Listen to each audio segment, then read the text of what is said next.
नमस्कार विद्यार्थी मित्रांनो, प्रगती क्लासेसचे सर्व विद्यार्थी, गुरुप्रसाद क्लासेसचे सर्व विद्यार्थी, शिक्षक, पालक सर्वांना माझा नमस्कार. आपण इतिहासचा दुसरा लेसन पाहत होतो, ज्याचं नाव आहे इतिहास लेखन भारतीय परंपरा.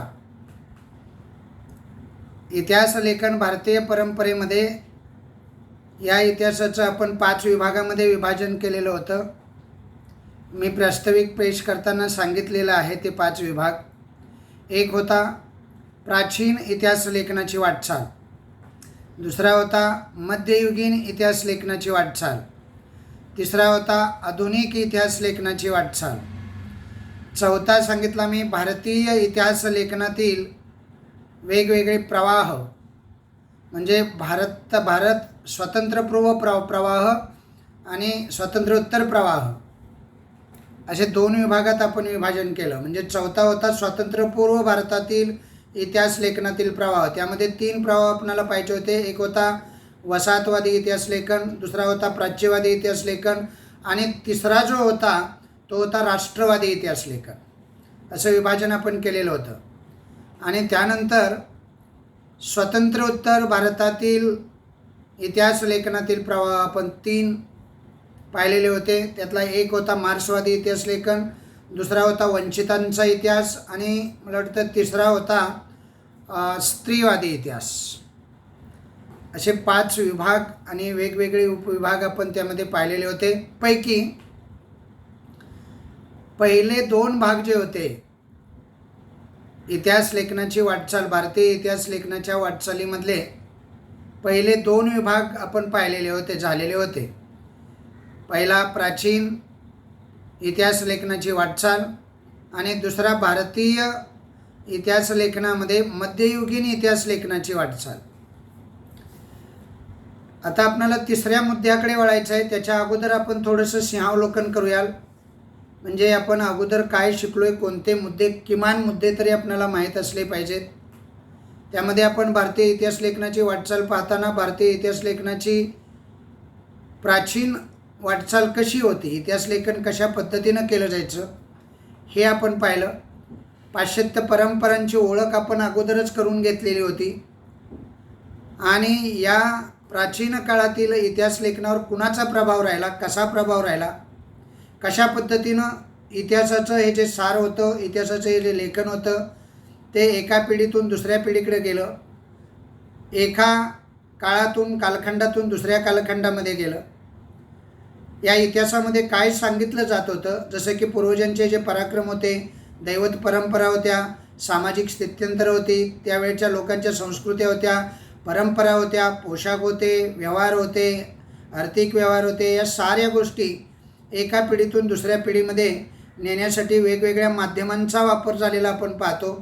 आणि त्यामध्ये हडप्पा संस्कृती जी आहे त्या हडप्पा संस्कृतीमध्ये वेगवेगळ्या उत्खननातून वेगवेगळ्या कालखंडामध्ये वेगवेगळे घटक जे सापडले, त्यामध्ये सर्वाधिक भारतीय ऐतिहासिक स्वरूपाचं सर्वाधिक प्राचीन साहित्य हे भारतामध्ये लिखित स्वरूपात असलेलं आपण पाहिलं. अत्यंत महत्त्वाचा मुद्दा होता. भारतातील ऐतिहासिक स्वरूपाचं सर्वाधिक प्राचीन साहित्य कुठे आहे हे आपल्याला उत्खननामध्ये हडप्पा संस्कृतीमध्ये सापडलेलं आहे. आणि आपण अजून एक महत्त्वाचा घटक पाहिलेला होता, मौर्य सम्राट जो होता, ज्याचं नाव होतं अशोक. याच्या कालावधीमध्ये म्हणजे इसवी सनाचं कितवं शतक होतं रे ते? 3रं. अशोकाचा कालावधी हा 3ऱ्या शतकातला कालावधी. आणि या कालावधीमध्ये अत्यंत महत्त्वाची घटना पाहिली. या काळापासून म्हणजेच इसवी सनाच्या 3ऱ्या शतकापासून सम्राट अशोकाचे कोरीव लेख आपणाला या इतिहासामध्ये म्हणजे प्राचीन इतिहास लेखनाच्या वाटचालीमध्ये पाहायला मिळाले. त्याचबरोबर अगदी त्याच्या अगोदरचा थोडासा इतिहास जरी आपण पाहिला तर पहिल्या शतकापासून अनेक नाणी होती, मूर्ती होत्या, शिल्पे होती, ताम्रपट होते आणि कोरीव लेखही होते. हे उपलब्ध असणारं सर्व ऐतिहासिक साहित्य होतं. त्या साहित्यावरून सुद्धा प्राचीन इतिहास लिहिला गेला आणि त्यामधून ऐतिहासिक महत्त्वाची माहिती पुढे आली. अशा अनेक घटक आपण पाहिले. आणि त्यानंतर एक उदाहरणही पाहिलं आपण, सोहगोंडा ताम्रपट पाहिला पहा. हा ताम्रपट सोहगोंड्याला सापडलेला ताम्रपट आहे. सोहगोंडा उत्तर प्रदेशामध्ये गोरखपूर, आत्ताचे जे मुख्यमंत्री आहेत उत्तर प्रदेशाचे ते गोरखपूरचे आहेत, त्यांच्या जिल्ह्यामध्ये तो सापडलेला आहे. योगी आदित्यनाथचं नाव ऐकलं असेल. त्यांचं गाव आहे गोरखपूर आणि गोरखपूर मतदारसंघ त्यांचा आहे. या जिल्ह्यामध्ये सोहगोंडा या जिल्ह्यामध्ये हा ताम्रपट सापडलेला आहे आणि तो चित्रात दाखवलेला आहे उदाहरणासहित पहा. पेज नंबर 7 वरती तो आहे की नाही. हा ताम्रपटसुद्धा मौर्य काळातील असावा असं मानलं जातं आणि या ताम्रपटावरील कोरीव लेख ब्राह्मी लिपीत लिहिलेले आहेत. त्या काळची ती लिपी असावी असंही समजण्यात येतं. इतिहासाला बरीचशी माहिती यातून मिळत असते. आणि लेखाच्या सुरुवातीलाच बघा वेगवेगळी चिन्ह दिलेली आहेत. त्या लेखावरती जर तुम्ही पाहिलं इथं लेख दिलेला आहे, तुमच्या पुस्तकामध्ये सुद्धा चित्र दिलेलं असणार ते पहा. त्याच्या सुरुवातीला ही चिन्ह आहेत आणि पारासहित असलेला वृक्ष. पार म्हणजे कळतं वडाच्या पारंब्या असतात आणि वडाचं झाड गोलाकार असं वाढलेलं असतं आणि त्याच्या भोवती त्याच्या बुंदा जो असतो त्या बुंद्याच्या भोवती गावाला गेल्यानंतर पार सापडतात बघा. म्हणजे बसण्यासाठी एक गोलाकार असा कट्टा बांधून काढलेला असतो. बघितलं असेल कधीतरी तुम्ही. त्याला पार म्हणतात आणि त्या पारासहित असलेला एक वृक्ष त्यामध्ये दाखवलेला आपणाला त्या ताम्रपटामध्ये दाखवलेला आपणाला दिसला किंवा दिसतो असं म्हणा. एकावर एक असलेल्या 3 कमानीही तिथं दिसतात. आता ही जी चिन्ह आहेत ना सर्व ही प्राचीन नाण्यावरही आढळलेली आहेत, ताम्रपटावरती आढळलेले आहेत, त्याचबरोबर वेगवेगळ्या शिल्पावरती आढळलेले आहेत, वेगवेगळ्या मूर्तीवरती सुद्धा कोरीव कामं करून ती ही जी चिन्ह आहेत ती आपल्याला पाहायला मिळालेली आहे. खास करून या सोहगोंडाच्या ताम्रपटामध्ये ही चिन्ह आपल्याला पाहायला मिळतात. त्याचबरोबर 4 खांब उभे आहेत आणि त्या 4 खांबावर उभे असलेले 2 मजली इमारतीप्रमाणे दिसणारे एक चित्र त्यामध्ये आपल्याला बारकाईनं पाहिलं तर दिसून येतं. तुम्ही अजून तो ताम्रपट अतिशय बारकाईनं पाहिला नसेल, त्यामुळे तुमच्या लक्षात कितपत आलं ते मला माहीत नाही. या कोठारामधील धान्य म्हणजे ते चिन्ह जे आहे ते चिन्ह काय दर्शवतं तर कोठारामधील धान्य जे आहे ते जपून वापरण्यात यावं असा आदेश या लेखामध्ये दिलेला आपल्याला दिसतो. ते कोठाराचं चिन्ह आहे असं आपल्या निदर्शनास येतं. आणि त्याचबरोबर दुष्काळ जेव्हा पडतो किंवा आवर्षण जेव्हा येतात, नैसर्गिक परिस्थिती किंवा नैसर्गिक संकट जेव्हा येतात तेव्हा दुष्काळासारखी नैसर्गिक संकट तयार झाल्यानंतर त्या परिस्थितीचं निवारण आपल्याला करता यावं यासाठी काय काळजी घेतली पाहिजे अशा पद्धतीनं या संदर्भातील सर्व आदेश त्या ताम्रपटावरती कोरून ठेवलेले आपल्याला त्या काळामध्ये दिसतात. मौर्य काळ या काळामध्ये आपल्याला हा ताम्रपट सापडतो.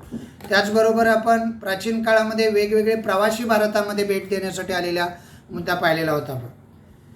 आणि त्या प्रवाशांनी वेगवेगळ्या साधनांचा वापर करून प्रवास वर्णनं लिहून ठेवलेले आहेत. ती माहितीसुद्धा प्राचीन इतिहास लिहित असताना इतिहासकारांनी मोठ्या प्रमाणात वापरलेले आहे.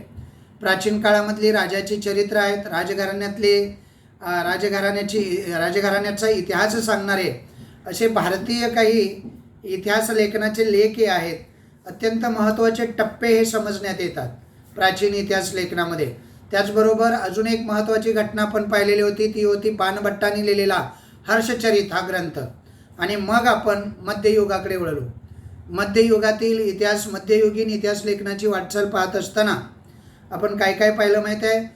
4-5 ग्रंथ पाहिले वेगवेगळ्या कालावधीमध्ये लिहिलेले. त्यातला पहिला होता काश्मीरच्या इतिहासावर लिहिलेला कलहन या इतिहासकाराचा राजतरंगिणी. लक्षात राहील का कोणता ग्रंथ? हा ग्रंथ महत्त्वाचा आहे. आणि त्यामध्ये कलहन याने कोणती मतं मांडली, म्हणजे इतिहास लेखन हे शास्त्रशुद्ध आणि आधुनिक असावे अशी संकल्पना पहिल्यांदाच त्यानं इतिहास लेखनामध्ये आणली कलहनने. कोणत्या ग्रंथामध्ये? राजतरंगिणी. कोणता ग्रंथ होता तो? राजतरंगिणी. लक्षात ठेवायचा ग्रंथ, लेखक इतिहासकाराचं नाव लक्षात ठेवायचं. आणि त्यामध्ये विचार जो आहे म्हणजे अतिशय शास्त्रशुद्ध पद्धतीनं इतिहासाचं लेखन झालं पाहिजे यावर त्यानं भर दिला. आणि त्याचबरोबर संकल्पना ज्या आहेत, आधुनिक संकल्पना इतिहासामध्ये वेगवेगळ्या आल्या पाहिजेत यावर त्यानं भर दिलेला आपल्याला दिसतो. समजतंय? अशा पद्धतीनं हा ग्रंथ अतिशय महत्त्वाचा ग्रंथ समजण्यात येतो. नंतर आपण मध्ययुगीन इतिहासाच्या वाटचालीमध्ये मध्ययुगीन भारत जो होता साधारणतः 9व्या शतकापासून 18व्या शतकापर्यंत, त्यामध्ये आपण पाहिलं की मुस्लिम राज्यकर्ते होते, त्यांचा प्रभाव आपल्याला सर्वात जास्त प्रमाणात पाहायला मिळाला. आणि मग आपण मुस्लिम राज्यकर्त्याच्या दरबारामध्ये असणारे जे पगारी इतिहासकार होते, नोकर इतिहास लेखक होते, इतिहासकार होते, त्यांनी लिहिलेली काही पुस्तकं पाहिली. त्यातलं पहिलं पुस्तक होतं तारीख-ई-फिरोजशाही. कोणतं पुस्तक होतं ते? तारीख-ई-फिरोजशाही. कोणी लिहिलं रे? हे झियाउद्दीन बर्नी, हे लक्षात ठेवायचं, त्यावरती प्रश्न विचारले जातात बघा. झियाउद्दीन बर्नीचा हा प्रश्न अतिशय महत्त्वाचा समजण्यात येतो. तर तारीखी फिरोजशाही हा ग्रंथ त्यानं लिहिला आणि या ग्रंथामध्ये त्यानं इतिहासाचे अतिशय स्पष्ट असे हेतू मांडलेले आहेत, हेतूंचं स्पष्टीकरण दिलेलं आहे.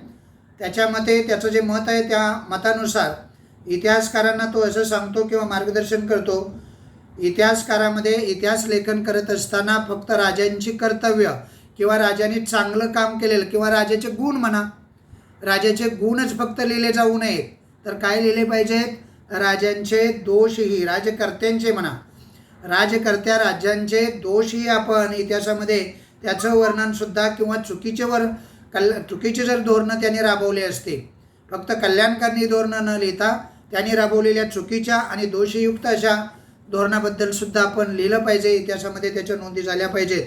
अशा पद्धतीनं एक स्पष्ट विचार त्याने इतिहासामध्ये मांडलेला आपण पाहिला.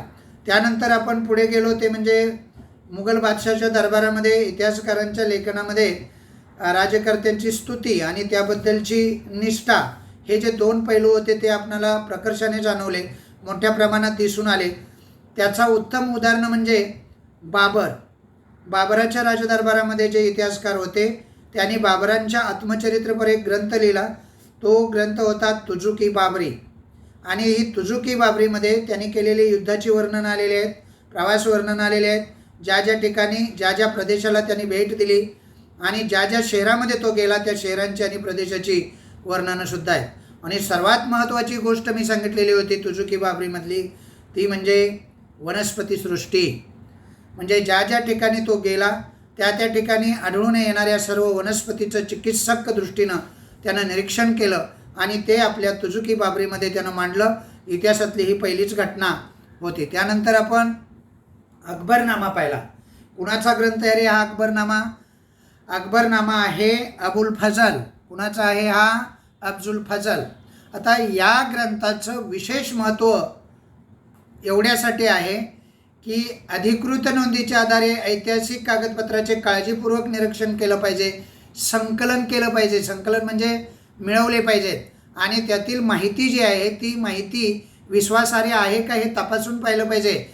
आणि सर्वात महत्त्वाचं म्हणजे सारेच दस्तावेज हे संकलन करून चालणार नाही, तर त्याची छाननी केली पाहिजे. अशा पद्धतीचं मत त्यामध्ये मांडलं आणि त्यानं हेही सांगितलं याला जोडून की इतिहासकारानं इतिहास लिहित असताना पूर्वग्रह दूषित असं मत मांडू नये.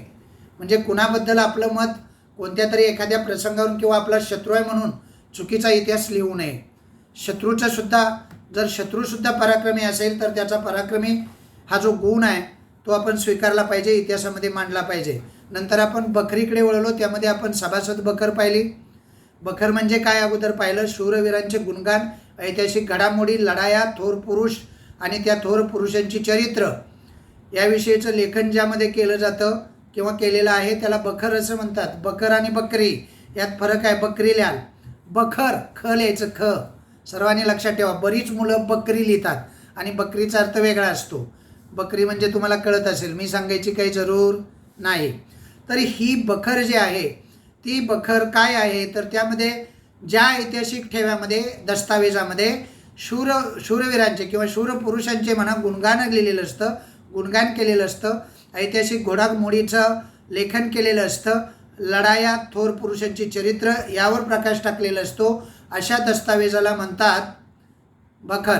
त्यामध्ये आपण पहिली सभासद बखर पाहिली, ती कुणी लिहिले ते पाहिलं, कुणावर लिहिलेली पाहिली आणि कुणाच्या कालखंडात लिहिलेली आहे ते पाहिलं. छत्रपती राजाराम यांच्या कालखंडात छत्रपती शिवाजी महाराजांच्या जीवनावर लिहिलेली ही सभासद बखर आहे आणि ती कुणी लिहिलेले? कृष्णाजी अनंत सभासद यांनी लिहिली. समजते सर्वांना? नंतर आपण दुसऱ्या बकरीकडे वळलो, तिचं नाव होतं भाऊसाहेबाची बखर. ती पानिपतच्या युद्धावरती आहे. त्याच युद्धाचं वर्णन करणारी दुसरी एक बखर आहे, दुसरा एक दस्तावेज आहे, त्याला पानिपतची बखर म्हणतात.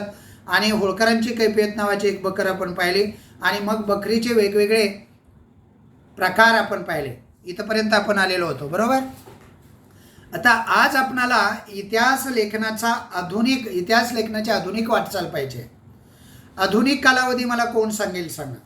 इतिहासाचा आधुनिक इतिहास कोणत्या काळापासून कोणत्या कालखंडाला आधुनिक इतिहास म्हणून ओळखला जातं? मला सांगाल का जरा कोण? हा, कोण सांगते बघूयाला. आधुनिक कालखंड कशाला म्हणायचं? आधुनिक कालखंड कोणत्या कालखंडाला ओळखलं जातं म्हणतात? बरोबर बरोबर. 9वं शतक जे आहे त्या 9व्या शतकापर्यंतचा कालखंड जो आहे तो प्राचीन कालखंड आहे. 9वं ते 18वं शतक जे आहे हा मध्ययुगीन कालखंड आहे आणि 18व्या शतकानंतरचा जो कालखंड आहे त्या कालखंडाला आधुनिक कालखंड असं म्हणतात. आज आपणाला आधुनिक काळातील इतिहास लेखन आणि ब्रिटिश इतिहासकार यांचा अभ्यास करायचा आहे. ब्रिटिश इतिहासकार एवढ्यासाठी अभ्यास आहे, जसं मध्ययुगामध्ये इतिहास लेखनाच्या या वाटचालीमध्ये मुघल सम्राटांचा म्हणजे मुघल राज्यकर्त्यांचा प्रभाव होता, तसा आधुनिक कालखंड हा 18व्या शतकानंतर चालू होतो. मग त्याच्या अगोदरचा जरा इतिहास 2 वर्ष अगोदर गेला तर तुमच्या लक्षात येईल की इसवी सनाच्या 16व्या शतकामध्ये ईस्ट इंडिया कंपनी पहिल्यांदा भारतात आली. 1600 साली आली ती. आणि ईस्ट इंडिया जेव्हा कंपनी भारतात आली तेव्हा पहिली 2 वर्ष त्यांची हा राज्यकारभार जमवण्यामध्ये आपल्या वेगवेगळ्या ठिकाणी कालिकत, नंतर मद्रास, मुंबई यासारख्या बंदरावरती त्यांनी वसाहती स्थापन केल्या आणि मसाल्याचे पदार्थ इथून घेऊन जायचे आणि तिकडे युरोप खंडात विकायचे. अशा पद्धतीचा हा कारभार चालू केला, हे आपण पाहिलेलं आहे. आणि मग नंतर 18वं शतक, 18व्या शतकामध्ये साधारणतः, 20व्या शतकामध्ये साधारणतः, 19व्या शतकामध्ये साधारणतः, म्हणजे 18व्या शतकाच्या नंतर आपणाला या ब्रिटिशांच्या राजवटीचा किंवा ब्रिटिश राज्यकर्त्यांचा भारतीय इतिहासावरती प्रभाव असलेला पाहायला मिळतो. म्हणजे आधुनिक इतिहास लेखनामध्ये, इतिहास लेखनाच्या वाटचालीमध्ये ब्रिटिश इतिहासकार जे आहेत त्यांचा प्रभाव आहे. जसा मध्ययुगामध्ये मुघल सम्राट राज्यांचा, मुघल राज्यकर्त्यांचा प्रभाव आहे. कळतंय का तुम्हाला? ध्यानात राहील का सर्वांच्या? लक्षात येईल का? मध्ययुगीन काळ म्हणला की मुघल राज्यकर्त्यांचा प्रभाव आपण पाहिलंही बघा. तुझुकी बाबरी पाहिलं, नंतर काय पाहिलं रे, अजून एक पहिलं पुस्तक पाहिलं, तारीखी फिरोजशाही पाहिलं, अकबरनामा पाहिलं की नाही? वेगवेगळ्या बकरी पाहिल्या. आता बखर हा शब्द सुद्धा मुस्लिम राज्यकर्त्यांचा जो उर्दूमधलाच आहे तो. कळतंय ना तुम्हाला? पण असू दे, चला. आता आधुनिक इतिहासकार आपण पाहत असताना आपणाला ब्रिटिश राज्यकर्ते सुद्धा त्यामध्ये पाहिजे. 20व्या शतकामध्ये ब्रिटिशांच्या राजवटीमध्ये, आता 20वं शतक म्हणजे 19व्या 18व्या शतकानंतर ब्रिटिशांचं साम्राज्य आहे.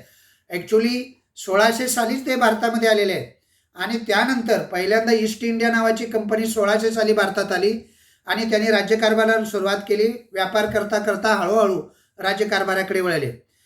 भारतीय पुरातत्वाच्या अभ्यासाला पहिल्यांदा 20व्या शतकामध्ये सुरुवात झालेली आहे. समजलं? कधी झालेले आहे? भारतीय पुरातत्व म्हणजे कळतं की नाही? भारतीय पुरातत्व म्हणजे भारतीय प्राचीन इतिहास जो जमिनीत गाडला गेला त्याचं उत्खनन करून त्यांच्या काही खाणाखुणा आणि त्यांचे काही दस्तावेज, पुरावे, दस्तावेज नका म्हणू, पुरावे म्हणा, ते पुरावे उत्खननातून बाहेर काढणं हे पुरातत्वाचं काम आहे. आणि या पुरातत्वाला 20व्या शतकात ब्रिटिशांच्या राजवटीत सुरुवात झालेली आहे. हा एक मुद्दा लक्षात ठेवायचा. भारतीय पुरातत्व हे ब्रिटिशांच्या काळापासून आहे आणि या भारतीय पुरातत्व सर्वेक्षण खात्याचे पहिले सरसंचालक, हा मुद्दा फार महत्त्वाचा आहे बघा. दुसरा, सरसंचालक कोण आहेत माहिती आहे तुम्हाला? काय नाव आहे? अलेक्झांडर कमिंगहॅम. लक्षात राहील का सर्वांच्या नाव? अलेक्झांडर कमिंगहॅम. काय नाव आहे? वाचा बघू.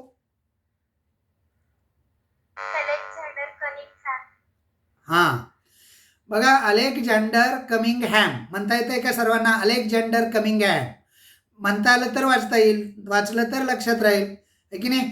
तर पुरातत्व बघा, मी 2 मुद्दे महत्त्वाचे सांगितले.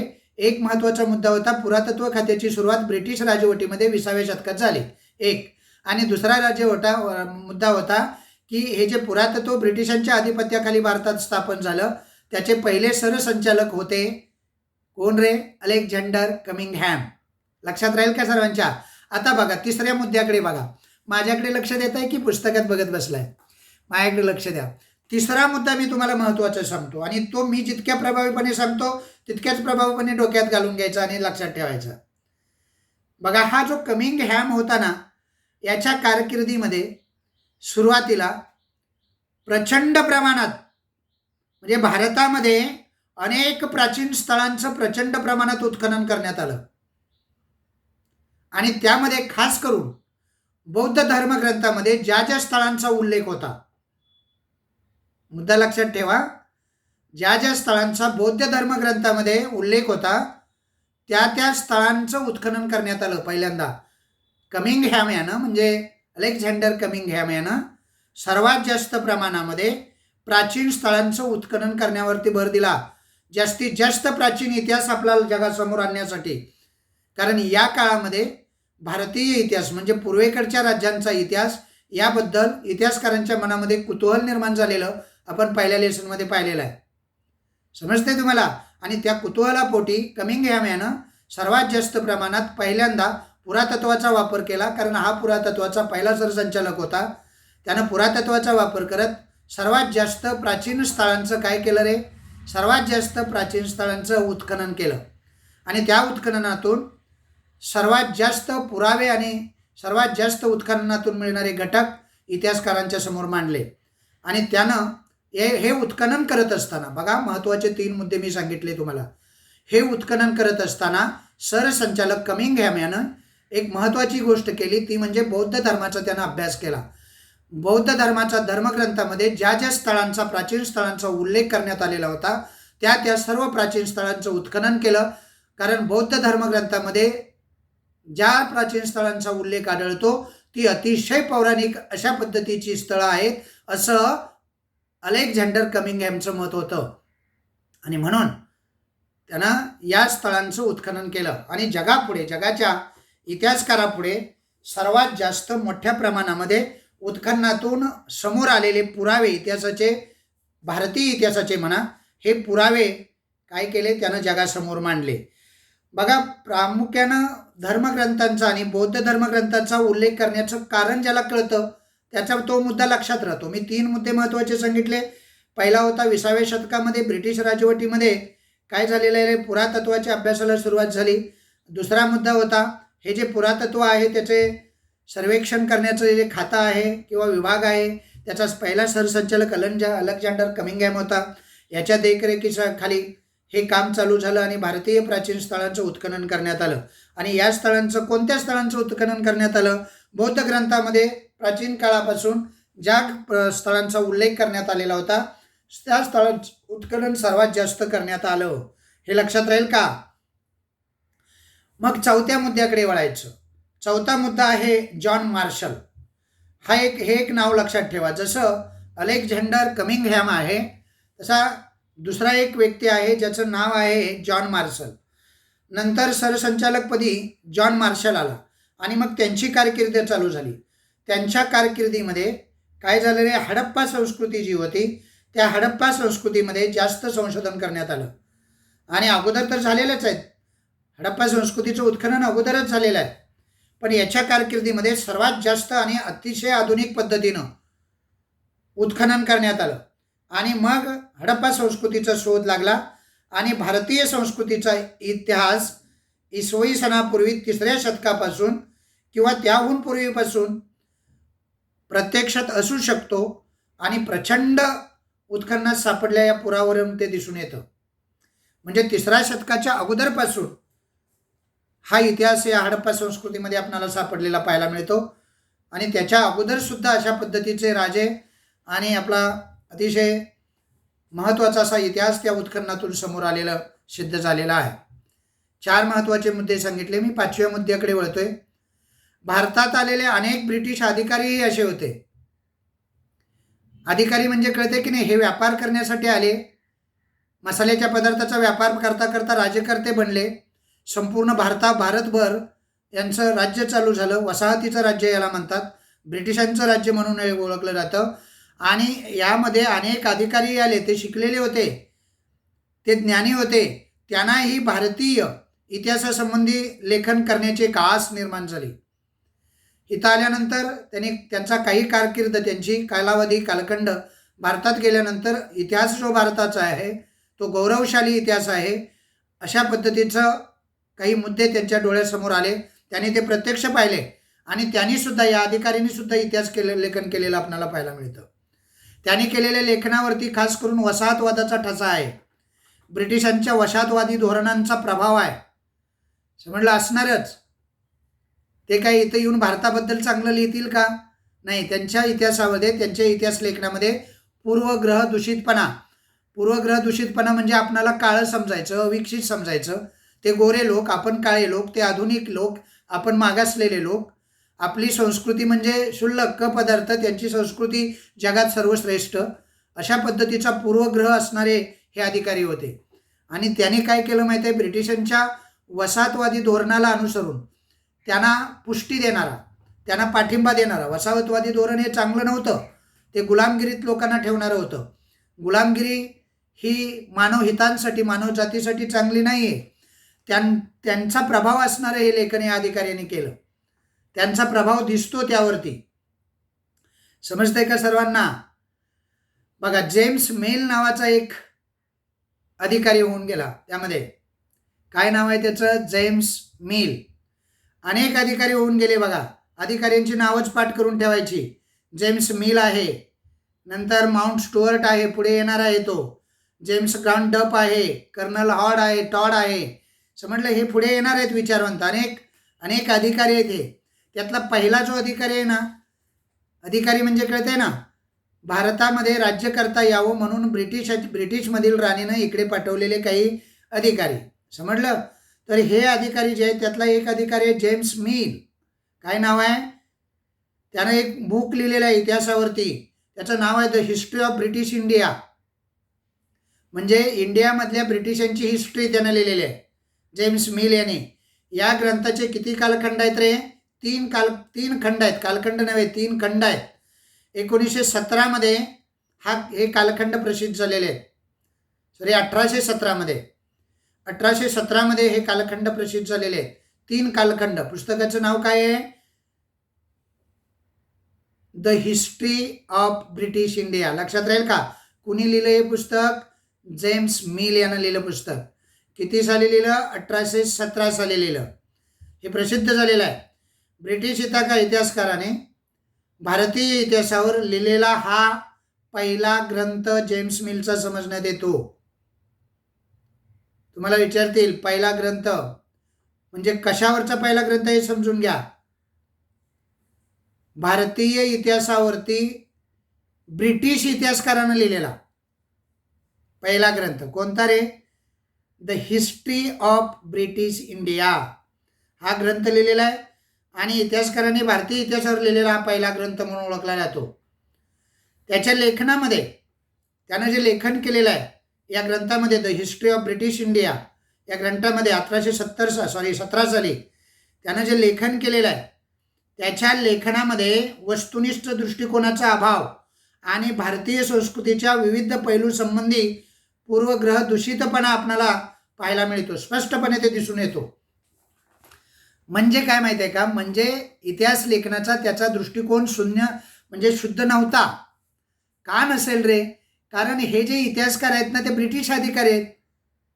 समजलं? म्हणजे या ठिकाणी सुद्धा ब्रिटिशांचंच राज्य कसं योग्य आहे आणि भारतातल्या लोकांचा हा जो संस्कृतीचा भाग आहे, परंपरेचा भाग आहे, इतिहासाचा भाग आहे, तो आपल्या दृष्टीनं कमी किमतीचा, कमी मूल्यांचा, कमी महत्त्वाचा कसा आहे हेच लिहिणार ना. प्रभावच त्यांच्यावरती वसाहतवादी धोरणांचा आहे या इतिहासकारावरती. आणि त्याला जेम्स मिल सुद्धा अपवाद नाही आहे.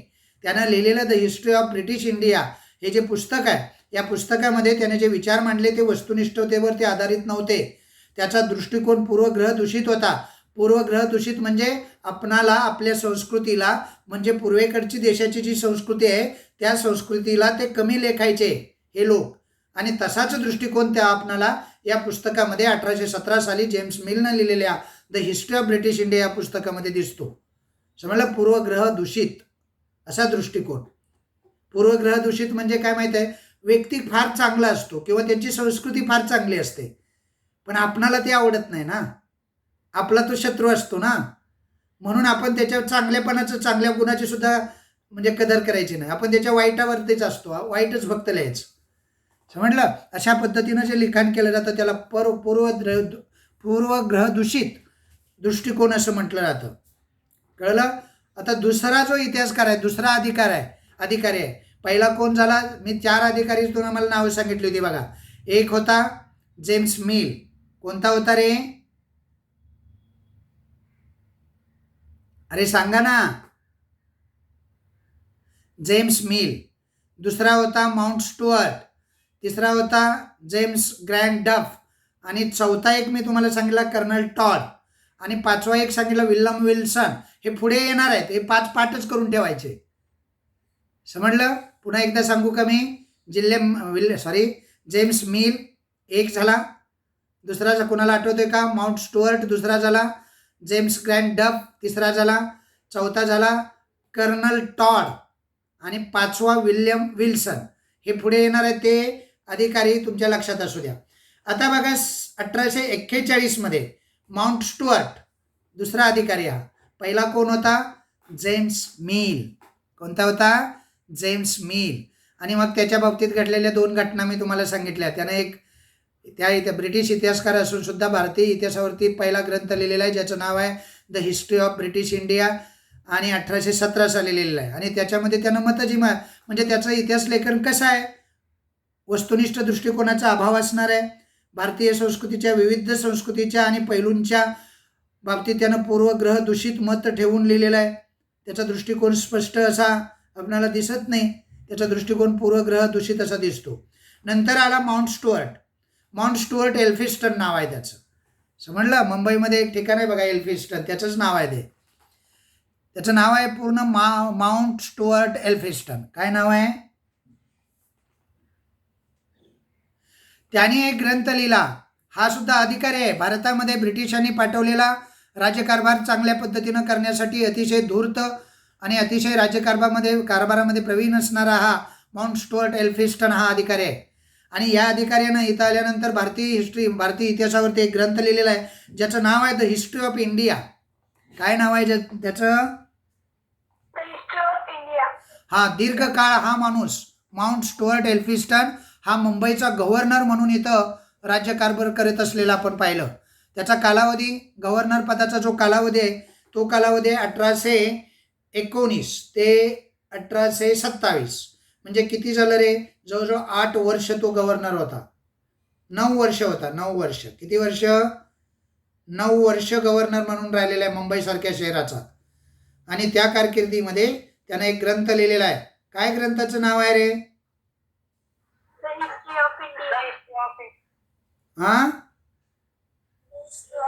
The history of India. किती साली लिहिलेलं आहे रे? 1800. हे लक्षात ठेवायचं बरं का. हा गव्हर्नर आहे मुंबईचा. त्याचा कालावधी सहित लक्षात ठेवायचा. 2 झाले. आता तिसरा बघा. आधुनिक भारताचं इतिहास लेखन करणाऱ्या अधिकाऱ्यांच्या मध्ये ब्रिटिश अधिकाऱ्यांच्या मध्ये 2 अधिकारी आपण पाहिले. त्यांची बुक्स पाहिले.